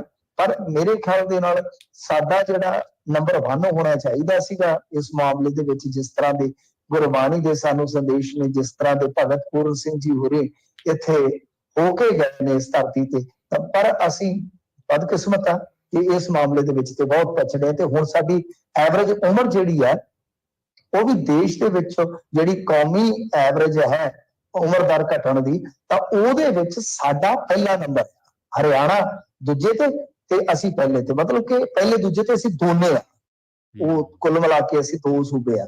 ਇਸ ਕਰਕੇ ਸਾਨੂੰ ਇੱਧਰ ਕੰਮ ਕਰਨ ਦੀ ਜ਼ਰੂਰਤ ਹੈ, ਕਿਉਂਕਿ ਵੈਸੇ ਜੇ ਤੁਸੀਂ ਦੇਖੋਗੇ ਤੇ ਇਦਾਂ ਦੀਆਂ ਚੀਜ਼ਾਂ ਜਿਹੜੀਆਂ ਜਿਉਣ ਦਾ ਅਧਿਕਾਰ ਹੈ, ਉਹ ਵੀ ਇੱਕ ਤਰ੍ਹਾਂ ਨਾਲ ਖੋਹਦੀਆਂ ਹੈ ਨਾ। ਜੀ, ਤੇ ਮੈਨੂੰ ਜੀ ਗੱਲ ਕਰੀਏ ਆਪਾਂ ਕਿਲੋਮੀਟਰ ਸਕੀਮ ਦੀ, ਪੰਜਾਬ ਸਰਕਾਰ ਕਿਲੋਮੀਟਰ ਸਕੀਮ ਲਿਆ ਰਹੀ ਹੈ ਜੀ। ਦੇਖੋ, ਕਿਲੋਮੀਟਰ ਸਕੀਮ ਪਹਿਲਾਂ ਤੇ ਇਹ ਜਦੋਂ ਸੀਗੇ ਸੱਤਾਧਾਰੀ ਨਹੀਂ, ਉਦੋਂ ਇਹਨਾਂ ਨੇ ਕਿਹਾ ਸੀਗਾ ਕਿ ਅਸੀਂ ਪੱਕਾ ਹੀ ਕਰਾਂਗੇ ਸਭ ਕੁਝ। ਜਿਹੜੀ ਕਿਲੋਮੀਟਰ ਸਕੀਮ ਹੁੰਦੀ ਹੈ ਨਾ, ਇਹਦੇ ਵਿੱਚ ਕੀ ਹੁੰਦਾ ਮੈਂ ਤੁਹਾਨੂੰ ਦੱਸ ਦੇਵਾਂ ਥੋੜਾ ਜਿਹਾ। ਕਿਲੋਮੀਟਰ ਸਕੀਮ ਤੁਸੀਂ ਸ਼ਬਦ ਬਹੁਤ ਵਾਰੀ ਇਸਤੇਮਾਲ ਕੀਤਾ ਹੋਵੇਗਾ ਜਾਂ ਸੁਣਿਆ ਹੋਵੇਗਾ। ਇਹਦੇ ਚ ਪੀਆਰਟੀਸੀ ਸਿਰਫ ਇੱਕ ਕੰਡਕਟਰ ਦਿੰਦੀ ਆ ਆਪਣਾ, ਜਦ ਕਿ ਬੱਸ ਪ੍ਰਾਈਵੇਟ ਆਪਰੇਟਰ ਦੀ ਹੁੰਦੀ ਆ। ਤੇ ਨਵੀਂ ਬੱਸ ਜਿਹੜੀ ਹੈ ਪੀਆਰਟੀਸੀ ਨੂੰ ਦੇ ਦਿੱਤੀ ਜਾਂਦੀ ਹੈ ਤੇ ਉਹਦੀ ਦੇਖ ਰੇਖ ਡਰਾਈਵਰ, ਬੀਮਾ, ਲੋਨ, ਪੇਮੈਂਟ ਵਗੈਰਾ ਸਾਰੀ ਜ਼ਿੰਮੇਵਾਰੀ ਹੋ ਗਈ ਪ੍ਰਾਈਵੇਟ ਆਪਰੇਟਰ ਦੀ। ਕਿਲੋਮੀਟਰ ਦੇ ਹਿਸਾਬ ਕਿਤਾਬ ਦੇ ਨਾਲ ਰੇਟ ਤੈਅ ਹੋ ਜਾਂਦੇ ਆ ਹੁੰਦੀ ਹੈ ਕਿਲੋਮੀਟਰ ਸਕੀਮ। ਪਰ ਅਗਲਾ ਕੀ ਹੈ ਕਿ ਕੁਝ ਸਾਲਾਂ ਦੇ ਵਿੱਚ ਆਪਣੀ ਬੱਸ ਫ੍ਰੀ ਕਰਕੇ ਲੈ ਜਾਂਦਾ ਕਮਾਈ ਕਰਕੇ ਜੀ ਤੇ ਇਹਨਾਂ ਦੇ ਪੱਲੇ ਕੀ ਰਹਿੰਦਾ। ਗੱਲ ਇਹ ਆ ਕਿ ਜਿਹੜੇ ਇਹਨਾਂ ਦੇ ਕਰਮਚਾਰੀ ਆ, ਇਹਨਾਂ ਦੀਆਂ ਜਥੇਬੰਦੀਆਂ ਨੇ ਕਰਮਚਾਰੀਆਂ ਦੀਆਂ, ਉਹ ਕਹਿੰਦੇ ਕਿ ਪੱਕੇ ਤੁਸੀਂ ਆਪਣਾ ਕੰਮ ਕਰੋਗਾ, ਆਪਣੀਆਂ ਬੱਸਾਂ ਪਾਓ, ਆਪਣਾ ਸਟਾਫ ਰੱਖੋ, ਆਪਣੀ ਕਮਾਈ ਕਰੋ। ਦੂਸਰੇ ਪਾਸੇ ਇਹ ਤੁਹਾਨੂੰ ਪਤਾ ਹੀ ਆ, ਇਹ ਇਸ ਮਾਡਲ ਤੇ ਥੋੜਾ ਧਿਆਨ ਦੇ ਰਿਹਾ। ਇਹਨਾਂ ਦਾ ਰੌਲਾ ਬਹੁਤ ਲੰਬੇ ਸਮੇਂ ਤੋਂ ਚੱਲ ਰਿਹਾ, ਕਿਉਂਕਿ ਅੱਗੇ ਵੀ ਇਹਨਾਂ ਨੇ ਸ਼ੁਰੂ ਕੀਤਾ ਸੀਗਾ, ਪਿਛਲੇ ਸਾਲ ਵੀ ਸ਼ਾਇਦ ਉਦੋਂ ਵੀ ਰੌਲਾ ਪੈ ਗਿਆ ਸੀਗਾ, ਕਿਉਂਕਿ ਕਰਮਚਾਰੀ ਹੜਤਾਲ ਤੇ ਚਲੇ ਜਾਂਦੇ ਨੇ ਕਿ ਭਾਈ ਤੁਸੀਂ ਸਾਡੇ ਨਾਲ ਵਾਅਦਾ ਕੀਤਾ ਸੀਗਾ ਕਿ ਅਸੀਂ ਪੱਕੀਆਂ ਭਰਤੀਆਂ ਕਰਾਂਗੇ, ਅਸੀਂ ਕੋਈ ਕੱਚੀ ਭਰਤੀ ਕਰਾਂਗੇ ਨਹੀਂ। ਹੁਣ ਤੁਸੀਂ ਕਿਲੋਮੀਟਰ ਸਕੀਮ ਦੇ ਵਿੱਚ ਇੱਕ ਤਰ੍ਹਾਂ ਨਾਲ ਜਿਹੜਾ ਡਰਾਈਵਰ ਲੈ ਕੇ ਆਉਂਗੇ ਤਾਂ ਡਰਾਈਵਰ ਤਾਂ ਉਹ ਅਗਲੇ ਦਾ ਹੈ, ਤਾਂ ਕਿੱਥੇ ਸਾਡੇ ਚੋਂ ਇੱਕ ਡਰਾਈਵਰ ਪੱਕਾ ਹੋਣਾ ਚਾਹੀਦਾ, ਜਾਂ ਜਿਹੜੇ ਕੱਚੇ ਆ ਉਹਨਾਂ ਨੂੰ ਲਾਓ। ਤਾਂ ਇੱਥੇ ਆ ਕੇ ਇੱਕ ਤਰ੍ਹਾਂ ਨਾਲ ਕੰਫਲਿਕਟ ਪੈਦਾ ਹੋ ਜਾਂਦਾ, ਜਿਹਦੇ ਚੱਲਦਿਆਂ ਇਹ ਸਾਰਾ ਕੁਝ ਜਿਹੜਾ ਸੀਗਾ ਨੇਪਰੇ ਨਹੀਂ ਚੜਿਆ। ਤਾਂ 1 ਸਾਲ ਤੇ ਪ੍ਰੋਜੈਕਟ ਲਟਕ ਰਿਹਾ ਸੀਗਾ, ਤਾਂ ਅਖੀਰ ਹੁਣ ਇਹਨਾਂ ਨੇ ਇਹ ਐਲਾਨ ਕੀਤਾ ਹੈਗਾ ਕਿ 116 ਬੱਸਾਂ ਜਿਹੜੀਆਂ ਉਹ ਅਸੀਂ ਪਾਵਾਂਗੇ ਤੇ ਅੰਤਿਮ ਪੜਾਅ ਤੇ ਹੈ ਟੈਂਡਰ ਪ੍ਰਕਿਰਿਆ, ਟੈਂਡਰਿੰਗ ਹੋਏਗੀ ਤੇ ਉਸ ਤੋਂ ਬਾਅਦ ਇਹ ਜਿਹੜਾ ਪ੍ਰੋਸੈਸ ਨੇਪਰੇ ਚੜੇਗਾ। ਪਰ ਇਹਦੇ ਵਿੱਚ ਅੱਗੇ ਵੀ ਮੈਂ ਜਿਵੇਂ ਤੁਹਾਨੂੰ ਆਖਿਆ ਸੀਗਾ ਕਿ ਅੱਗੇ ਮਾਮਲਾ ਲਟਕ ਗਿਆ ਸੀ ਵਿਰੋਧ ਦੇ ਚੱਲਦਿਆਂ, ਜੇ ਹੁਣ ਵੀ ਵਿਰੋਧ ਹੋਇਆ ਤਾਂ ਸ਼ਾਇਦ ਇਹ ਮਾਮਲਾ ਲਟਕ ਸਕਦਾ ਹੈ। ਪੀਆਰਟੀਸੀ ਦੇ ਆਪਣੇ ਇਸ ਵੇਲੇ ਬੇੜੇ ਦੇ ਵਿੱਚ 1204 ਬੱਸਾਂ, ਇਹਨਾਂ ਦੇ ਵਿੱਚੋਂ 100 ਬੱਸ ਕੰਡਮ ਹਾਲਤ ਦੇ ਵਿੱਚ ਆ। ਇਹ ਜਿਹੜੀਆਂ ਬੱਸਾਂ ਨੇ ਤੈਅ ਜਿਹੜੇ ਪੈਰਾਮੀਟਰਸ ਹੁੰਦੇ ਉਹਦੇ ਮੁਤਾਬਕ 7 ਲੱਖ ਕਿਲੋਮੀਟਰ ਦਾ ਸਫ਼ਰ ਤੈਅ ਕਰਕੇ ਕੰਡਮ ਹੋ ਚੁੱਕੀਆਂ, ਇਹ 6 ਸਾਲ ਤੋਂ ਵੱਧ ਪੁਰਾਣੀਆਂ। ਇਸ ਕਰਕੇ ਇਹ ਨਵੀਆਂ ਬੱਸਾਂ ਪਾਉਣ ਦੀ ਥਾਂ ਤੇ ਕਿਲੋਮੀਟਰ ਸਕੀਮ ਹੀ ਲਿਆ ਕੇ ਰਾਜੀ। ਜੀ ਜੀ। ਤੇ ਸਾਬਕਾ ਪ੍ਰਧਾਨ ਮੰਤਰੀ ਡਾਕਟਰ ਮਨਮੋਹਨ ਸਿੰਘ ਜੀ ਨੇ ਹੁਣ ਦੇ ਪ੍ਰਧਾਨ ਮੰਤਰੀ ਮੋਦੀ ਦੀ ਤਾਰੀਫ ਕੀਤੀ ਹੈ ਜੀ। ਸਿਆਣੇ ਆਦਮੀ ਨੇ ਕੁਝ ਸੋਚ ਕੇ ਕੀਤੀ ਹੋਏਗੀ ਜੀ। ਸਿਆਣੇ ਆਦਮੀ ਦੀ ਗੱਲ ਸਿਆਣੀ ਹੁੰਦੀ ਹੈ ਨਾ। ਸੋ ਖੈਰ ਇੱਥੇ G20 ਦਾ ਸੰਮੇਲਨ ਆ। ਅੱਛਾ ਜੀ। ਤੇ ਜਿਵੇਂ ਇਹਨਾਂ ਦੇ ਬੰਦੇ ਕੁਝ ਕਬੁੱਧਪੁਣਾ ਕਰੀ ਜਾਂਦੇ ਆ, ਕੁਛ ਉਧਰੋਂ ਸਾਊਥ ਵਰਸਸ ਨਾਰਥ ਬਣ ਰਿਹਾ, ਕੀ ਉਹ ਸਿਆਣਪ ਹੈ ਕਿ ਸਾਡਾ ਇੱਕ ਸਰਦਾਰ ਆਦਮੀ ਜਿਹਨੇ ਅਰਥ ਸ਼ਾਸਤਰ ਦੇ ਵਿੱਚ ਝੰਡੇ ਗੱਡੇ ਆ, ਦੇਸ਼ ਨੂੰ ਰਿਸੈਸ਼ਨ ਚੋਂ ਬਚਾਇਆ, ਬਥੇਰਾ ਕੁਛ ਕੀਤਾ, ਬਹੁਤ ਕੁਛ ਦਿੱਤਾ ਹੈ, ਉਹ ਵੀ ਐਵੇਂ ਕਮਲ ਜਿਹਾ ਖਿਲਾਰ ਦੇਵੇ ਤੇ ਚੰਗਾ ਥੋੜੀ ਹੈ। ਸਿਆਸੀ ਮਤ ਭੇਦ ਆਪਣੀ ਥਾਂ ਤੇ ਹੁੰਦੇ, ਠੀਕ ਕੀਤਾ। ਮੈਂ ਤਾਂ ਕਹਿੰਦਾ ਕੁਝ ਸੋਚ ਕੇ ਹੀ ਬਿਆਨ ਦਿੱਤਾ ਹੋਏਗਾ। ਤਾਂ ਉਹਨਾਂ ਨੇ ਜਿਹੜੀ ਗੱਲ ਕਹੀ ਹੈ ਕਿ ਰੂਸ ਯੂਕਰੇਨ ਯੁੱਧ ਦੇ ਮੱਦੇਨਜ਼ਰ ਨਵੀਂ ਵਿਸ਼ਵ ਵਿਵਸਥਾ ਨੂੰ ਲੈ ਕੇ ਭਾਰਤ ਦੀ ਭੂਮਿਕਾ ਮਹੱਤਵਪੂਰਨ ਹੈ। ਮਤਲਬ ਜੋ ਕਹਿ ਰਹੇ ਕਿ ਭਾਰਤ ਦਾ ਸਟੈਂਡ ਜਿਹੜਾ ਮਹੱਤਵਪੂਰਨ ਹੈ ਤੇ ਭਾਰਤ ਨੇ ਸ਼ਾਂਤੀ ਦੀ ਅਪੀਲ ਕਰਦੇ ਹੋਏ ਆਪਣੀ ਪ੍ਰਭੂਸੱਤਾ ਤੇ ਆਰਥਿਕ ਹਿੱਤਾਂ ਨੂੰ ਸਹੀ ਸਥਾਨ ਤੇ ਰੱਖ ਕੇ ਚੰਗਾ ਕੰਮ ਕੀਤਾ। ਠੀਕ ਹੈ ਨਾ ਜੀ। ਸੋ ਇਹ ਉਹਨਾਂ ਨੇ ਆਪਣੀ ਗੱਲ ਇੱਕ ਇੰਟਰਵਿਊ ਦੇ ਵਿੱਚ ਕਹੀ ਹੈ। ਤੇ ਚਲੋ ਮੈਨੂੰ ਨਹੀਂ ਲੱਗਦਾ ਕਿ ਉਹ ਕੋਈ ਵਿਵਾਦ ਛੇੜਨ ਵਾਲੇ ਨੇ ਜਾਂ ਰੰਗ 'ਚ ਭੰਗ ਪਾਉਣ ਵਾਲੇ ਆ। ਇਹ ਤੇ ਇਹੀ ਕੰਮ ਕਰਦੇ ਹੁੰਦੇ ਇਸ ਤਰ੍ਹਾਂ ਦੇ। ਤੇ ਤੁਹਾਨੂੰ ਪਤਾ ਨਾ ਮਨਮੋਹਨ ਸਿੰਘ ਬਾਰੇ ਨਰਿੰਦਰ ਮੋਦੀ ਨੇ ਕੀ ਬੋਲਿਆ ਸੀਗਾ ਸਦਨ ਦੇ ਵਿੱਚ ਖੜ ਕੇ, ਰੇਨਕੋਟ ਵਾਲਾ ਬਿਆਨ ਜਿਹੜਾ ਸੀਗਾ। ਤਾਂ ਖੈਰ ਇਹਨਾਂ ਨੇ ਭਵਿੱਖ ਨੂੰ ਲੈ ਕੇ ਚਿੰਤਾ ਤੋਂ ਜ਼ਿਆਦਾ ਆਸ ਜਤਾਈ ਹੈ ਕਿ ਜਿੰਨੀ ਸਾਨੂੰ ਚਿੰਤਾ ਹੈ ਉਦੋਂ ਜ਼ਿਆਦਾ ਆਸ ਵੀ ਹੈ ਕਿ ਸਾਰਾ ਕੁਝ ਠੀਕ ਹੋਏਗਾ। ਖੈਰ ਦੇਖੋ ਇਹ ਇਹਨਾਂ ਦਾ ਆਪਣਾ ਦ੍ਰਿਸ਼ਟੀਕੋਣ ਆ। ਪਰ ਜਿਸ ਤਰ੍ਹਾਂ ਇੰਡੀਆ ਵਾਲਿਆਂ ਦੇ ਵਿੱਚੋਂ ਵੀ ਦੋ ਤਿੰਨਾਂ ਨੇ ਬਿਆਨ ਦੇ ਕੇ ਸਾਊਥ ਦੇ ਵਿੱਚੋਂ ਸਾਊਥ ਵਰਸਸ ਨਾਰਥ ਬਣਾ ਕੇ ਉਹ ਇੱਕ ਤਰ੍ਹਾਂ ਨਾਲ ਕਹਿ ਲਓ ਕਿ ਭਾਜਪਾ ਲਈ ਉਹ ਪੋਲਰਾਈਜੇਸ਼ਨ ਦਾ ਰਸਤਾ ਖੋਲ ਦਿੱਤਾ। ਫਿਰ ਇਹਨਾਂ ਵਾਲੇ ਜਿਹੜੇ ਆ ਉਹ ਵੀ ਚੱਲ ਪਏ। ਉਹ ਪ੍ਰਧਾਨ ਮੰਤਰੀ ਖੁਦ ਇਸ ਲੜਾਈ 'ਚ ਕੁੱਦ ਪਿਆ। ਉਧਰੋਂ ਨਾਂ ਦਾ ਪੰਗਾ ਛੇੜ ਲਿਆ ਇਹਨਾਂ ਨੇ। ਜਦ G20 ਵਰਗਾ ਸੰਮੇਲਨ ਸਿਰ ਤੇ ਹੋਵੇ ਤਾਂ ਕੀ ਇਹ ਚੀਜ਼ਾਂ ਜਾਇਜ਼ ਨੇ? ਠੀਕ ਨੇ। ਪਰ ਮੈਨੂੰ ਲੱਗਦਾ ਕਿ ਮਨਮੋਹਨ ਸਿੰਘ ਨੇ ਕੁਝ ਸੋਚ ਕੇ ਬਿਆਨ ਦਿੱਤਾ ਹੋਏਗਾ। ਬਾਕੀ ਆਪੋ ਆਪਣਾ ਨਜ਼ਰੀਆ ਹੁੰਦਾ ਜੀ। ਕੋਈ ਕਿਸੇ ਲੀਡਰ ਨੂੰ 100 ਚੋਂ ਕਿੰਨੇ ਨੰਬਰ ਦਿੰਦਾ, ਕੋਈ ਕਿੰਨੇ ਦਿੰਦਾ, ਇਹ ਉਹਦਾ ਤਕਾਜ਼ਾ ਹੈ। ਪਰ ਕੁੱਲ ਮਿਲਾ ਕੇ ਮੈਂ ਕਹਿ ਸਕਦਾ ਕਿ ਸਿਆਣੇ ਆਦਮੀ ਦੀ ਗੱਲ ਸਿਆਣੀ ਹੁੰਦੀ ਹੈ। ਉਹਨਾਂ ਨੇ ਕੋਈ ਐਸੀ ਗੱਲ ਨਹੀਂ ਕੀਤੀ ਕਿ G20 ਦੇ ਦੌਰਾਨ ਕੁਝ ਹੋਰ ਮਸਾਲਾ ਲਾ ਕੇ ਮੀਡੀਆ ਪੇਸ਼ ਕਰੇ। ਜੀ ਜੀ ਜੀ ਮਿੰਟੂ ਜੀ, ਇਹਨਾਂ ਖਾਸ ਖਬਰਾਂ ਤੇ ਖਾਸ ਜਾਣਕਾਰੀਆਂ ਦੇ ਲਈ ਤੁਹਾਡਾ ਬਹੁਤ ਬਹੁਤ ਧੰਨਵਾਦ ਜੀ। ਜੀ ਸ਼ੁਕਰੀਆ ਜੀ। ਪ੍ਰੋਗਰਾਮ ਖਬਰ ਤੇ ਨਜ਼ਰ ਦੇ ਵਿੱਚ ਪਹਿਲੇ ਹਿੱਸੇ ਦੇ ਵਿੱਚ ਆਪਣੇ ਨਾਲ ਜੁੜੇ ਸਨ ਮਿੰਟੂ ਗੁਰਸਰੀਆ ਜੀ। ਖਬਰਾਂ ਹਾਲੇ ਹੋਰ ਵੀ ਨੇ ਜਿਨ੍ਹਾਂ ਤੇ ਚਰਚਾ ਕਰਾਂਗੇ। ਵੇਲਾ ਹੋ ਗਿਆ ਇੱਕ ਬ੍ਰੇਕ ਦੇ ਲਈ ਰੁਕਣ ਦਾ। ਜਲਦ ਵਾਪਸੀ ਇੱਕ ਸ਼ਾਰਟ ਬ੍ਰੇਕ ਤੋਂ ਬਾਅਦ। ਜੁੜੇ ਰਹੋ ਪੰਜਾਬੀ ਰੇਡੀਓ USA ਦੇ ਨਾਲ।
ਬ੍ਰੇਕ ਤੋਂ ਬਾਅਦ ਇੱਕ ਵਾਰ ਮੁੜ ਤੋਂ ਤੁਹਾਡਾ ਸਾਰਿਆਂ ਦਾ ਸਵਾਗਤ ਹੈ ਪ੍ਰੋਗਰਾਮ ਖਬਰ ਤੇ ਨਜ਼ਰ ਦੇ ਵਿੱਚ। ਤੁਸੀਂ ਜੁੜੇ ਹੋਏ ਹੋ ਪੰਜਾਬੀ ਰੇਡੀਓ ਯੂਐਸਏ ਦੇ ਨਾਲ ਤੇ ਪ੍ਰੋਗਰਾਮ ਦੇ ਵਿੱਚ ਬ੍ਰੇਕ ਤੋਂ ਬਾਅਦ ਆਪਾਂ ਚੱਲਦੇ ਹਾਂ ਕੁਝ ਹੋਰ ਖਾਸ ਖਬਰਾਂ ਦੇ ਵੱਲ। ਪਿਛਲੇ ਦਿਨੀ ਪੰਜਾਬ ਦੇ ਵਿੱਚ ਪੰਜਾਬ ਨੂੰ ਵੱਡੀ ਗਿਣਤੀ ਇਲਾਕੇ ਨੂੰ ਹੜ੍ਹਾਂ ਦੀ ਸਥਿਤੀ ਦਾ ਸਾਹਮਣਾ ਕਰਨਾ ਪਿਆ। ਹੜ੍ਹਾਂ ਦੇ ਲਈ ਆਪਾਂ ਕੁਦਰਤ ਦੇ ਨਾਲ ਜਿਹੜਾ ਫਲੱਡ ਗੇਟ ਪ੍ਰਬੰਧਨ ਹੈ, ਜਿਹੜੇ ਫਲੱਡ ਗੇਟ ਖੋਲ੍ਹੇ ਜਾਂਦੇ ਆ ਉਹਨੂੰ ਵੀ ਆਪਾਂ ਹਰ ਤਰ੍ਹਾਂ ਦੇ ਸਵਾਲਾਂ ਦੇ ਨਾਲ ਘੇਰਦੇ ਰਹੇ ਔਰ ਮੈਨੇਜਮੈਂਟ ਨੂੰ ਵੀ, ਸਰਕਾਰਾਂ ਨੂੰ ਵੀ, ਸਰਕਾਰਾਂ ਦੇ ਪ੍ਰਬੰਧਾਂ ਨੂੰ ਵੀ ਘੇਰਦੇ ਰਹੇ ਕਿ ਹੜ੍ਹਾਂ ਤੋਂ ਪਹਿਲਾਂ ਤੁਹਾਡੀਆਂ ਜਿਹੜੀਆਂ ਮੀਟਿੰਗਾਂ ਹੋਈਆਂ ਸੀ, ਉਹਨਾਂ ਮੀਟਿੰਗਾਂ ਦੇ ਏਜੰਡੇ ਕੀ ਸੀ, ਕੀ ਮਤੇ ਪਾਸ ਕੀਤੇ ਗਏ ਤੇ ਕੀ ਤੁਸੀਂ ਉਹਦੇ ਲਈ ਕੀਤਾ, ਬਿਹਤਰੀ ਦੇ ਲਈ ਕੀਤਾ। ਖੈਰ, ਇਸੇ ਦਰਮਿਆਨ ਪੰਜਾਬ ਦੇ ਵਿੱਚ ਵੀ ਇੱਕ ਹੋਰ ਬਹਿਸ ਚੱਲੀ ਕਿ ਪੰਜਾਬ ਦੇ ਨਦੀਆਂ, ਨਾਲੇ, ਰਜਬਾਹੇ, ਸੂਏ, ਕੱਸੀਆਂ ਤੇ ਵੱਡੀ ਪੱਧਰ ਤੇ ਨਜਾਇਜ਼ ਕਬਜ਼ੇ ਨੇ, ਜਿਨ੍ਹਾਂ ਦੇ ਕਰਕੇ ਪਾਣੀ ਦਾ ਨਿਕਾਸ ਨਹੀਂ ਹੁੰਦਾ ਤੇ ਫਿਰ ਪਾਣੀ ਜਿੱਥੇ ਖੜਨਾ ਸ਼ੁਰੂ ਹੋ ਜਾਂਦਾ ਹੈ ਜਾਂ ਜਿੱਥੇ ਪਾਣੀ ਲੰਘਣਾ ਹੀ ਨਹੀਂ, ਜਾਂ ਜਿਹੜੇ ਰਜਬਾਹੇ ਚੋਂ ਲੰਘਣਾ ਸੀ, ਜੇਕਰ ਉੱਥੇ ਕਬਜ਼ਾ ਹੋ ਗਿਆ ਨਜਾਇਜ਼ ਤਾਂ ਪਾਣੀ ਨੇ ਤਾਂ ਉੱਥੋਂ ਦੀ ਲੰਘਣਾ, ਤਾਂ ਉੱਥੇ ਜਿਨ੍ਹਾਂ ਦੇ ਨਜਾਇਜ਼ ਕਬਜ਼ੇ ਉਹਨਾਂ ਦੇ ਘਰ ਫਿਰ ਢਹਿਣਗੇ। ਖੈਰ, ਹੁਣ ਪਤਾ ਲੱਗਿਆ ਚਰਨਜੀਤ ਭੁੱਲਰ ਪੰਜਾਬੀ ਟ੍ਰਿਬਿਊਨ ਦੇ ਇੱਕ ਬਹੁਤ ਵੱਡੇ ਪੱਤਰਕਾਰ ਨੇ, ਉਹਨਾਂ ਨੇ ਇੱਕ ਰਿਪੋਰਟ ਕੱਢ ਕੇ ਲਿਆਂਦੀ ਆ। ਉਹ ਕਹਿੰਦੇ ਨੇ ਕਿ 1400 ਕਿਲੋਮੀਟਰ ਪੰਜਾਬ ਦੇ ਵਿੱਚ ਨਹਿਰਾਂ, ਰਜਵਾਹੇ ਗਾਇਬ ਨੇ, ਜਿਨ੍ਹਾਂ ਦੀ ਤਲਾਸ਼ ਹੁਣ ਪੰਜਾਬ ਸਰਕਾਰ ਨੇ ਵਿੱਢੀ ਹੈ। ਇਹ ਅੰਗਰੇਜ਼ਾਂ ਦੇ ਵੇਲੇ ਦੇ ਬਣੇ ਆ ਤੇ ਲੰਮੇ ਅਰਸੇ ਤੋਂ ਇਹ ਗਾਇਬ ਨੇ, ਜਿਨ੍ਹਾਂ ਦੀ ਕਦੇ ਕਿਸੇ ਨੇ ਭਾਲ ਕਰਨ ਦੀ ਲੋੜ ਹੀ ਨਹੀਂ ਸਮਝੀ। ਜਲ ਸਰੋਤ ਵਿਭਾਗ ਨੇ ਜਦੋਂ ਵਿਭਾਗੀ ਜਾਇਦਾਦਾਂ ਦਾ ਰਿਕਾਰਡ ਜਦੋਂ ਘੋਖਿਆ ਤਾਂ ਸਮੁੱਚੇ ਸੂਬੇ ਦੇ ਵਿੱਚੋਂ 1400 ਕਿਲੋਮੀਟਰ ਰਜਵਾਹੇ ਗਾਇਬ ਪਾਏ ਗਏ, ਜਿਨ੍ਹਾਂ ਦੇ ਵਿੱਚੋਂ ਬਹੁਤੇ ਸ਼ਹਿਰਾਂ ਦੇ ਵਿੱਚ ਵੱਧ ਰਹੀ ਆਬਾਦੀ ਦੀ ਲਪੇਟ ਦੇ ਵਿੱਚ ਆ ਗਏ। ਮੁੱਖ ਮੰਤਰੀ ਭਗਵੰਤ ਮਾਨ ਨੇ ਕੁਝ ਮਹੀਨੇ ਪਹਿਲਾਂ ਹਰ ਖੇਤ ਪਾਣੀ ਦੀ ਮੁਹਿੰਮ ਦੀ ਸ਼ੁਰੂਆਤ ਕੀਤੀ ਸੀ, ਜਿਸ ਤਹਿਤ ਨਹਿਰੀ ਪਾਣੀ ਨੂੰ ਵੱਧ ਤੋਂ ਵੱਧ ਖੇਤਾਂ ਤੱਕ ਪਹੁੰਚਦਾ ਕੀਤਾ ਜਾਣਾ ਸੀ। ਮੁੱਖ ਮੰਤਰੀ ਨੇ ਜਲ ਸਰੋਤ ਵਿਭਾਗ ਨੂੰ ਵਿਭਾਗੀ ਜਾਇਦਾਦਾਂ ਦੀ ਸ਼ਨਾਖਤ ਕਰਨ ਵਾਸਤੇ ਵੀ ਕਿਹਾ ਸੀ, ਤਾਂ ਜੋ ਨਜਾਇਜ਼ ਕਬਜ਼ਿਆਂ ਹੇਠੋਂ ਜਾਇਦਾਦ ਨੂੰ ਕੱਢਿਆ ਜਾ ਸਕੇ। ਵੇਰਵਿਆਂ ਦੇ ਮੁਤਾਬਕ ਪੰਜਾਬ ਦੇ ਵਿੱਚ ਇਸ ਵੇਲੇ ਕਰੀਬ 13,000 ਕਿਲੋਮੀਟਰ ਲੰਮੀਆਂ ਨਹਿਰਾਂ ਨੇ। ਖਾਸ ਕਰਕੇ ਜਦੋਂ ਪੰਜਾਬ ਦੇ ਵਿੱਚ ਖੇਤੀ ਸੈਕਟਰ ਦੇ ਲਈ ਮੁਫਤ ਬਿਜਲੀ ਦੇਣੀ ਸ਼ੁਰੂ ਕੀਤੀ ਗਈ ਹੈ, ਉਸ ਤੋਂ ਬਾਅਦ ਨਹਿਰੀ ਪਾਣੀ ਦੀ ਵਕਤ ਘਟਣੀ ਸ਼ੁਰੂ ਹੋ ਗਈ ਹੈ। ਇੱਥੋਂ ਤੱਕ ਕਿ ਦਰਿਆਵਾਂ ਦੇ ਵਿੱਚੋਂ ਆਪਣੇ ਹਿੱਸੇ ਦਾ ਪਾਣੀ ਵਰਤਣਾ ਹੀ ਭੁੱਲ ਗਿਆ। ਜ਼ਮੀਨੀ ਪਾਣੀ ਡੂੰਘੇ ਹੋ ਗਏ ਨੇ, ਜਿਸ ਕਰਕੇ ਸੈਂਕੜੇ ਬਲਾਕ ਡਾਰਕ ਜ਼ੋਨ ਬਣ ਗਏ ਨੇ। ਜਲ ਸਰੋਤ ਮੰਤਰੀ ਗੁਰਮੀਤ ਸਿੰਘ ਮੀਤਹਿਰ ਨੇ ਮੀਟਿੰਗ ਕਰਕੇ ਗਾਇਬ ਹੋਏ ਖਾਲਿਆਂ ਤੇ ਰਜਵਾਹਿਆਂ ਦੇ ਵੇਰਵੇ ਮੰਗੇ ਸਨ। ਇਸ ਤੋਂ ਬਾਅਦ ਜਲ ਸਰੋਤ ਵਿਭਾਗ ਦੇ ਪ੍ਰਮੁੱਖ ਸਕੱਤਰ ਕ੍ਰਿਸ਼ਨ ਕੁਮਾਰ ਨੇ ਵਿਭਾਗ ਦੀ ਹਰ ਤਰ੍ਹਾਂ ਦੀ ਜਾਇਦਾਦ ਦਾ ਰਿਕਾਰਡ ਇਕੱਠਾ ਕਰਨਾ ਸ਼ੁਰੂ ਕੀਤਾ, ਤਾਂ ਜੋ ਨਹਿਰ ਮਹਿਕਮੇ ਵਾਲੀ ਮਾਲਕੀ ਵਾਲੀ ਜਾਇਦਾਦ ਨੂੰ ਸੰਭਾਲਿਆ ਜਾ ਸਕੇ। ਰਿਕਾਰਡ ਦੇ ਵਿੱਚ ਸਾਹਮਣੇ ਆਇਆ ਕਿ 1400 ਕਿਲੋਮੀਟਰ ਦੇ ਵਿੱਚੋਂ 60% ਰਜਵਾਹੇ ਤਾਂ ਵੱਡੇ ਸ਼ਹਿਰਾਂ ਦੀ ਮਾਰ ਦੇ ਵਿੱਚ ਆ ਗਏ ਤੇ ਉਹਨਾਂ ਦਾ ਨਾਮੋ ਨਿਸ਼ਾਨ ਹੀ ਖਤਮ ਹੋ ਚੁੱਕਿਆ। ਜਲੰਧਰ ਸ਼ਹਿਰ ਦੇ ਵਿੱਚ ਕਈ ਰਜਵਾਹੇ ਗਾਇਬ ਹੋਏ ਨੇ, ਜਦੋਂ ਕਿ ਲੁਧਿਆਣਾ ਦਾ ਸਰਾਭਾ ਚੌਕ ਵੀ ਰਜਵਾਹੇ ਤੇ ਬਣਿਆ ਹੋਇਆ। ਪਟਿਆਲਾ ਜ਼ਿਲ੍ਹੇ ਦੇ ਵਿੱਚੋਂ 100 ਕਿਲੋਮੀਟਰ ਲੰਮੇ ਰਜਵਾਹੇ ਤਲਾਸ਼ੇ ਗਏ ਨੇ। ਬਠਿੰਡਾ ਜ਼ਿਲ੍ਹੇ ਦੇ ਵਿੱਚ ਤਾਂ ਰਜਵਾਹੇ ਵਾਲੀ ਜਗ੍ਹਾ ਤੇ ਲੋਕਾਂ ਨੇ ਘਰ ਵੀ ਬਣਾ ਲਏ ਨੇ। ਨਹਿਰੀ ਮਹਿਕਮੇ ਨੇ ਕਦੇ ਆਪਣੀ ਇਸ ਸੰਪੱਤੀ ਬਾਰੇ, ਜਾਇਦਾਦ ਬਾਰੇ ਸੋਚਿਆ ਤੱਕ ਨਹੀਂ। ਵੱਡੇ ਸ਼ਹਿਰਾਂ ਦੇ ਨਿਗਮਾਂ ਨੂੰ ਸੜਕਾਂ ਵਾਸਤੇ ਵੀ ਨਹਿਰੀ ਮਹਿਕਮੇ ਨੇ ਆਪਣੀ ਸੰਪੱਤੀ ਦਿੱਤੀ ਹੋਈ ਹੈ। ਅੰਮ੍ਰਿਤਸਰ ਤੇ ਤਰਨਤਾਰਨ ਦੇ ਵਿੱਚ ਨਹਿਰ ਮਹਿਕਮੇ ਦੇ ਰਜਵਾਹੇ ਗਾਇਬ ਨੇ। ਜਲ ਸਰੋਤ ਵਿਭਾਗ ਦੇ ਰਿਕਾਰਡ ਦੇ ਵਿੱਚ ਰਜਵਾਹੇ ਬੋਲ ਰਹੇ ਨੇ, ਜੋ ਹਕੀਕਤ ਦੇ ਵਿੱਚ ਹੈ ਹੀ ਨਹੀਂਗੇ। ਜਲਾਲਾਬਾਦ ਬ੍ਰਾਂਚ, ਜੋ ਕਿ 13 ਕਿਲੋਮੀਟਰ ਲੰਬੀ ਹੈ, ਹੁਣ ਗਾਇਬ ਹੈ। ਲਾਧੂਕਾ ਰਜਵਾਹਾ ਕਰੀਬ 55 ਕਿਲੋਮੀਟਰ ਲੰਬਾ ਹੈ ਤੇ ਉਸ ਦੀ ਸ਼ਨਾਖਤ ਕੀਤੀ ਗਈ ਹੈ। ਮਮਦੋੜ ਤੇ ਸੋਢੀ ਵਾਲਾ ਰਜਵਾਹੇ ਵੀ ਗਾਇਬ ਪਾਏ ਗਏ ਨੇ। ਜਲ ਸਰੋਤ ਵਿਭਾਗ ਨੇ ਸਮੁੱਚੇ ਪੰਜਾਬ ਦੇ ਵਿੱਚ ਕਰੀਬ 300 ਕਿਲੋਮੀਟਰ ਰਜਵਾਹੇ ਮੁੜ ਬਹਾਲ ਕੀਤੇ ਨੇ, ਜਿਨ੍ਹਾਂ ਦੇ ਵਿੱਚ ਤਰਨਤਾਰਨ ਜ਼ਿਲ੍ਹੇ ਦੇ ਵਿੱਚ ਪੈਂਦਾ ਦੁਮਨੀ ਵਾਲਾ ਫੀਡਰ ਵੀ ਸ਼ਾਮਲ ਹੈ, ਜਿਸ ਨੂੰ ਕਰੀਬ 40 ਸਾਲਾਂ ਬਾਅਦ ਬਹਾਲ ਕੀਤਾ ਗਿਆ। ਭੋਏਵਾਲ ਮਾਈਨਰ ਨੂੰ ਵੀ 4 ਦਹਾਕਿਆਂ ਮਗਰੋਂ ਸੁਰਜੀਤ ਕੀਤਾ ਗਿਆ। ਅੰਮ੍ਰਿਤਸਰ ਰਜਵਾਹੇ ਨੂੰ 1.5 ਦਹਾਕੇ ਬਾਅਦ ਬਹਾਲ ਕੀਤਾ ਗਿਆ, ਜਿਸ ਦੇ ਨਾਲ ਕਰੀਬ 2200 ਏਕੜ ਰਕਬੇ ਨੂੰ ਨਹਿਰੀ ਪਾਣੀ ਮਿਲਣ ਲੱਗਿਆ। ਇਕੱਲੇ ਅੰਮ੍ਰਿਤਸਰ ਤੇ ਜੇਕਰ ਤਰਨਤਾਰਨ ਦੀ ਗੱਲ ਕਰੀਏ ਤਾਂ ਇਹਨਾਂ ਪੁਰਾਣੇ ਰਜਵਾਹਿਆਂ ਦੀ ਬਹਾਲੀ ਹੋਣ ਦੇ ਨਾਲ 17,000 ਤੋਂ ਵੱਧ ਏਕੜ ਰਕਬੇ ਨੂੰ ਨਹਿਰੀ ਪਾਣੀ ਮਿਲਣ ਲੱਗਿਆ। ਇਸੇ ਤਰ੍ਹਾਂ ਪੰਜਾਬ ਦੇ ਵਿੱਚ ਜਦੋਂ ਕਾਲਾ ਦੌਰ ਸੀ ਤਾਂ ਨਹਿਰੀ ਪਟਵਾਰਖਾਨੇ ਅਤੇ ਸਰਕਾਰੀ ਰਿਹਾਇਸ਼ਾਂ ਵੀ ਖਾਲੀ ਹੋ ਗਈਆਂ ਸਨ, ਜਿਨ੍ਹਾਂ ਤੇ ਕਈ ਜਗ੍ਹਾ ਨਜਾਇਜ਼ ਕਬਜ਼ੇ ਵੀ ਨੇ ਤੇ ਬਾਕੀ ਖੰਡਰ ਹੋ ਚੁੱਕੀਆਂ ਨੇ। ਇਹੋ ਹਾਲ ਨਹਿਰੀ ਆਰਾਮ ਘਰਾਂ ਦਾ, ਜਿਨ੍ਹਾਂ ਦੇ ਵਿੱਚੋਂ ਕਈ ਨਜਾਇਜ਼ ਕਬਜ਼ੇ ਹੇਠ ਨੇ। ਮਹਿਕਮੇ ਨੇ ਇਸੇ ਤਰ੍ਹਾਂ ਹੀ ਸੂਬੇ ਦੇ ਵਿੱਚ 13,371 ਨਹਿਰੀ ਖਾਲਿਆਂ ਦੀ ਸ਼ਨਾਖਤ ਕੀਤੀ ਹੈ, ਜਿਨ੍ਹਾਂ ਦੇ ਵਿੱਚ ਕਈ ਦਹਾਕਿਆਂ ਤੋਂ ਪਾਣੀ ਚੱਲਿਆ ਹੀ ਨਹੀਂ। ਇਹਨਾਂ ਦੇ ਵਿੱਚੋਂ ਕਰੀਬ 85% ਖਾਲੇ ਬਹਾਲ ਕੀਤੇ ਗਏ ਨੇ। ਇਹ ਨਹੀਂਗਾ ਕਿ ਕਬਜ਼ਿਆਂ ਦੇ ਕੇਸ ਨਹੀਂ ਚੱਲ ਰਹੇ। ਪੰਜਾਬ ਦੇ ਵਿੱਚ ਨਹਿਰੀ ਜਾਇਦਾਦ ਤੇ ਨਜਾਇਜ਼ ਕਬਜ਼ਿਆਂ ਦੀ ਭਰਮਾਰ ਹੈ ਤੇ ਇਹਨਾਂ ਕਬਜ਼ਿਆਂ ਨੂੰ ਲੈ ਕੇ ਤਕਰੀਬਨ 1300 ਕੇਸ, 1294 ਕੇਸ ਵੀ ਪੀਪੀ ਐਕਟ ਦੇ ਤਹਿਤ ਚੱਲ ਰਹੇ ਨੇ। ਲੁਧਿਆਣਾ ਜ਼ਿਲ੍ਹੇ ਦੇ ਵਿੱਚ ਇੱਕ ਸਨਅਤਕਾਰ ਨੇ ਨਹਿਰੀ ਮਹਿਕਮੇ ਦੀ ਜ਼ਮੀਨ ਨੱਪੀ ਹੋਈ ਹੈ ਤੇ ਫਾਜ਼ਿਲਕਾ ਜ਼ਿਲ੍ਹੇ ਦੇ ਵਿੱਚ ਇੱਕ ਸਿਆਸੀ ਨੇਤਾ ਦਾ ਪਰਿਵਾਰ ਨਹਿਰੀ ਮਹਿਕਮੇ ਦੀ ਜ਼ਮੀਨ ਤੇ ਬੈਠਾ ਹੈ। ਨਹਿਰੀ ਮਹਿਕਮੇ ਦੇ ਕਈ ਆਰਾਮ ਘਰਾਂ ਨੂੰ ਪੀਪੀ ਮੋੜ ਤੇ ਨਵੇਂ ਪ੍ਰੋਜੈਕਟਾਂ ਵਾਸਤੇ ਤਿਆਰ ਕੀਤਾ ਜਾਣਾ ਸੀ, ਪਰ ਕੋਈ ਵੀ ਪ੍ਰਾਈਵੇਟ ਪਾਰਟੀ ਇਸ ਕੰਮ ਦੇ ਲਈ ਅੱਗੇ ਨਹੀਂ ਆਈ। ਸੋ ਪ੍ਰਾਈਵੇਟ ਪਾਰਟੀ ਕਿਵੇਂ ਅੱਗੇ ਆਊਗੀ ਜੇਕਰ ਪੰਜਾਬ ਦੇ ਵਿੱਚ ਜਿਹੜੇ ਚੱਲ ਰਹੇ ਰੁਜ਼ਗਾਰ ਹੈ ਤੇ ਉਹਨਾਂ ਨੂੰ ਫਰੌਤੀਆਂ ਦੀਆਂ ਕਾਲਾਂ ਆਈ ਜਾਂਦੀਆਂ ਨੇ ਜਾਂ ਉਹਨਾਂ ਨੂੰ ਤੰਗ ਕਰਦੇ ਨੇ ਫਰੌਤੀਆਂ ਲੈਣ ਵਾਲੇ, ਤੇ ਜਿਹੜੀਆਂ ਪ੍ਰਾਈਵੇਟ ਪਾਰਟੀਆਂ ਨੇ ਹੋਰਾਂ ਨੇ ਇਨਵੈਸਟ ਕਰਨਾ, ਉਹ ਕਿਵੇਂ ਅੱਗੇ ਆਉਣਗੀਆਂ। ਦੂਜੀ ਗੱਲ ਇਹ ਹੈ ਕਿ ਪੰਜਾਬ ਦੇ ਵਿੱਚ ਆਪਾਂ ਦੇਖਦੇ ਹਾਂ ਕਿ ਖੁਦ ਖੇਤੀ ਕਰਦੇ ਹਾਂ, ਪਤਾ ਇਹਨਾਂ ਗੱਲਾਂ ਦਾ ਬਾਅਦ ਦੇ ਵਿੱਚ ਲੱਗਦਾ ਵਾ ਕਿ ਆਪਣੇ ਜਦੋਂ ਅਕਸਰ ਹੀ ਪਿੰਡਾਂ ਦੇ ਵਿੱਚ ਆਪਾਂ ਰਜਵਾਹੇ ਲੰਘਦੇ, ਸੇਮ ਨਾਲੇ ਲੰਘਦੇ ਦੇਖਦੇ ਹਾਂ, ਉਹਨਾਂ ਨੂੰ ਉਹਨਾਂ ਦੀਆਂ ਪਟੜੀਆਂ ਨੂੰ ਸਾਡੇ ਜਿਹੜੇ ਜ਼ਿਮੀਂਦਾਰ ਭਰਾ ਵਾ ਉਹ ਕਈ ਵਾਰੀ ਵੱਢ ਲੈਂਦੇ ਆ ਤੇ ਖੇਤ ਦੇ ਵਿੱਚ ਰਲਾ ਲੈਂਦੇ ਆ। ਬਾਅਦ ਦੇ ਵਿੱਚ ਜਦੋਂ ਪਾਣੀ ਜ਼ਿਆਦਾ ਆਉਂਦਾ ਹੈ, ਫਿਰ ਆਪਾਂ ਕਹਿੰਦੇ ਹਾਂ ਕਿ ਯਾਰ ਸਾਡੇ ਖੇਤ ਦੇ ਵਿੱਚ ਉਹ ਟੁੱਟ ਗਿਆ ਤੇ ਹੁਣ ਬੰਨੀਏ ਕਿਵੇਂ। ਇਹ ਅਕਸਰ ਹੀ ਚੀਜ਼ ਵਰਤੀ ਜਾਂਦੀ ਹੈ ਕਿਉਂਕਿ ਇਹ ਕਈ ਪਿੰਡਾਂ ਦੇ ਵਿੱਚ ਪਾਣੀ ਬਹੁਤ ਜ਼ਿਆਦਾ ਮਾਰ ਕਰਦਾ ਹੈ। ਤੁਹਾਨੂੰ ਜਦੋਂ ਤੁਹਾਡੇ ਪਿੰਡ ਦੇ ਵਿੱਚ ਪਿਛਲੇ 10-12 ਪਿੰਡਾਂ ਦਾ ਪਾਣੀ ਆਵੇ ਤੇ ਉੱਥੋਂ ਲੰਘਦਾ ਹੋਵੇ ਤਾਂ ਫਿਰ ਤੁਹਾਨੂੰ ਇਹਨਾਂ ਚੀਜ਼ਾਂ ਦੀ ਅਹਿਮੀਅਤ ਦਾ ਪਤਾ ਲੱਗਦਾ ਹੈ। ਅਕਸਰ ਹੀ ਜਿਹੜੇ ਪਿੰਡਾਂ ਤੋਂ ਆਏ ਉੱਠ ਕੇ ਲੋਕ ਨੇ ਉਹਨਾਂ ਨੂੰ ਪਤਾ ਹੋਣਾ ਕਿ ਜਿਹੜੇ ਪਿੰਡਾਂ ਦੇ ਵਿੱਚ ਰਾਹ ਨੇ, ਸਾਡੇ ਰਾਹ, ਕਈ ਕੱਚੇ ਰਾਹ ਵੀ ਪਿੰਡਾਂ ਦੇ ਵਿੱਚ ਜਾਂਦੇ ਆ। ਮਾਲਵੇ ਦੇ ਬਹੁਤ ਸਾਰੇ ਪਿੰਡਾਂ ਨੂੰ ਵੱਡੇ ਪਿੰਡਾਂ ਤੱਕ ਕੱਚੇ ਰਾਹ ਜਾਂਦੇ ਆ। ਉਹ 4-4 ਕਰਮਾਂ ਚੌੜੇ ਆ।